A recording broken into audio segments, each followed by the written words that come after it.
మా రోజు ఆహారం. సో ఈరోజు మేము హెల్తీగా ఉన్న ఆకుకూర పళ్ళెం చేసాము. సో దానికి కొంచెం కోకోనట్ వేసి డెకరేట్ చేసాము. అండ్ ఇది పుంగునూరు పులుగుర అని అండి. పుంగునూరులో పులుగుర చాలా ఫేమస్ అంట. సో అందుకే మా ఇంట్లో మా నాన్న చేసి ఇచ్చారు.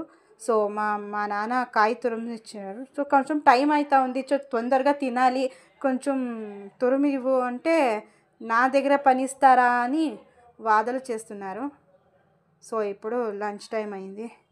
సో ఇద్దరు కూర్చొని తింటున్నారు. సో మేము ఏమీ తినినా హెల్తీగా ఉన్న ఫుడ్ తింటేనే హెల్తీ అండి. సో డైలీ మా ఇంట్లో ఆకుకూర పళ్ళెం ఉంటే ఉంటుంది. సో 3 పూటలో ఒక పూట అయినా ఉండే ఉంటుంది. సో అది హెల్తీ కూడా ఇది. నేను ఒక్కొక్క రోజు గ్రీన్ జ్యూస్ అని తాగుతాను. అది కూడా పచ్చిది అంటే పాలకూరలో చేసుకుంటాను.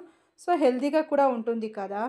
సో ఈవినింగ్ 7:30 లోపలే మా ఇంట్లో భోజనం కూడా అయిపోతుంది. సో అది ఇప్పుడు ఈరోజు మా ఇంట్లో ఇది మా రోజు ఆహారం అండి.